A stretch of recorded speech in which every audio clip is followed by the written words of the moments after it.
Welcome to another episode of Cooking with DJ. And tonight's meal that we will be preparing will be center cut pan-seared sirloin, cooked in a skillet, of course, followed up with a New England crab cake. Yes, my absolute favorite. So I'm going to be cooking it all in a skillet. Of course, what other pan is there to cook in but a skillet? I don't know. I don't know either. We're going to cook it in a skillet. And so I'm going to show you how it's prepared. Sit back, relax, get your seasoning cabinet open, and I hope that you enjoy. So tonight here we have our center cut sirloin, which we are going to season. So you don't have to do much to this particular meat. I'm going to season it with a little bit of, let's try some sea salt. Let's do that. Now, I always season them in this particular order. You can do it however you like, but I like to season it with a little bit of salt first. I season both sides of it. Some like to tenderize it. And we're not going to do that tonight because I'm actually hungry now. So we're going to do that. And then from there, we will use a little bit of, let's say, use some garlic powder. Let's use a little bit of that. Let's use some garlic powder. And again, remembering to season both sides.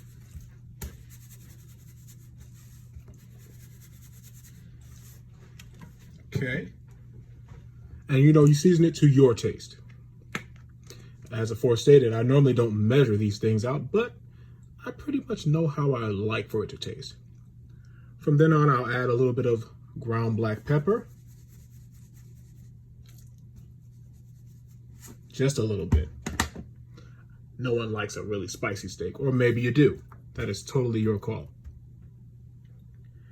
From there, I will take a little bit of paprika just for some color and a little bit of extra spice. Paprika doesn't have a lot of flavor to it, but it does have some. It's definitely good for browning. So I'm seasoning that, flipping it back and forth. Make sure that you massage the seasoning into the meat. This is what I like to do. I like to massage the seasoning into my meat. Get your hands all the way in there and just love the steak. So now we're going to get ready to fry it.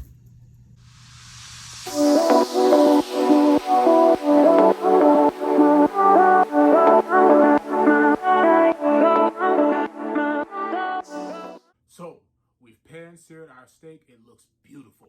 What we're going to do next is I'm going to show you how to make the Parmesan crusted topping for your steak. What you will need is first and foremost Parmesan cheese. It's by Kraft, but any brand that you would prefer is fine, as long as it's fine grated. Along with that, you will need some panko breadcrumbs. Oh yes, these work. Gives it that nice crunch. And you will also need a half stick of butter. This particular brand is Land O'Lakes butter, but whatever brand you choose to use is perfectly fine. You can use it with or without salt. This particular one has a little bit of salt in it, so it adds a little bit of extra flavor to the topping of the Parmesan crusting. So let's get started.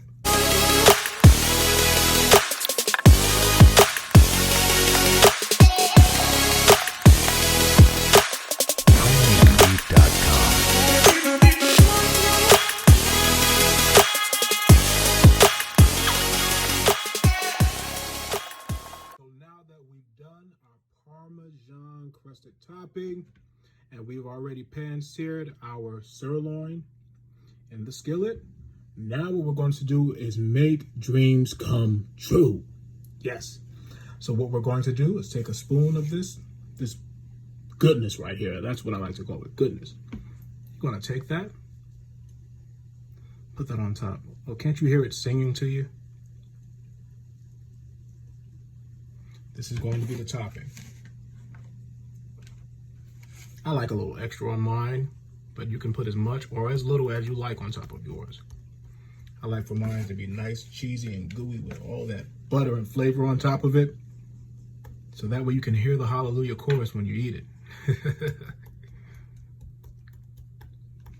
We're going to take that, and as I said, as little or as much as you want.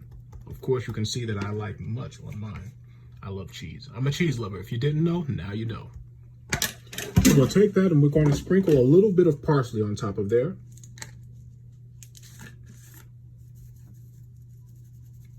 Just a little, just to make it pretty. And then we're just going to throw this bad boy into the oven for about 10 to 15 minutes, or at least until the cheese melts and gets a nice little golden crust on it. He's back.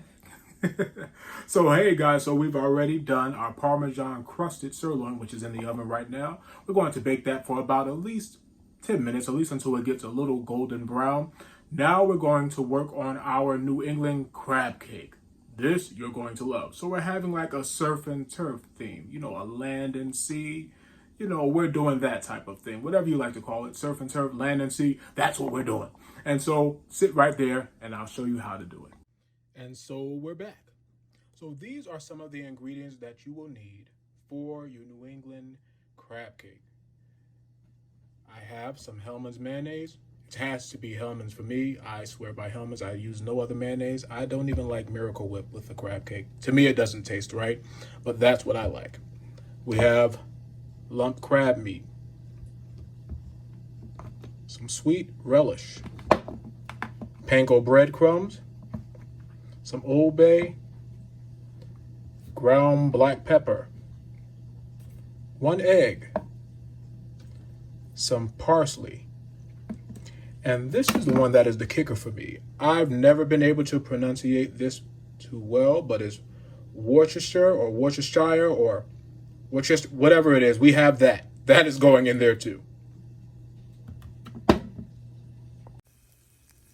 By the way, our Parmesan crusted sirloin, fresh out of the oven, in a skillet, is done. Isn't she a beaut?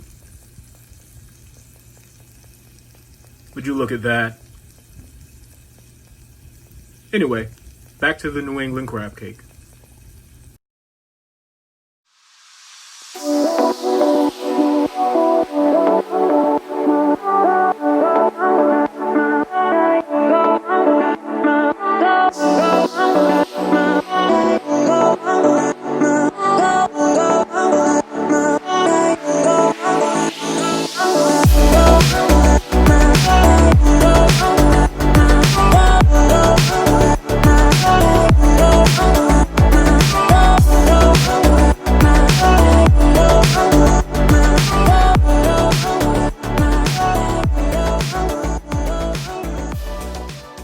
So we're back. I showed you how to make a Parmesan crusted sirloin. I've even showed you how to make crab cakes, something that I rarely do.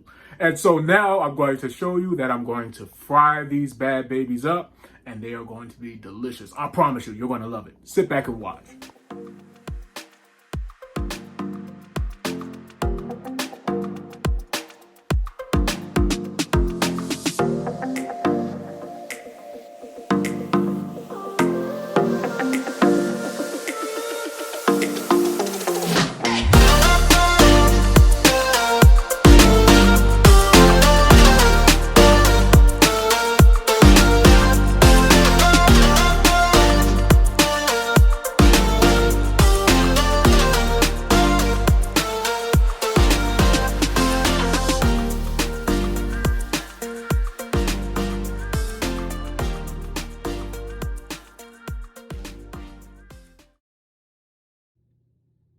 And so now our New England crab cakes are officially done.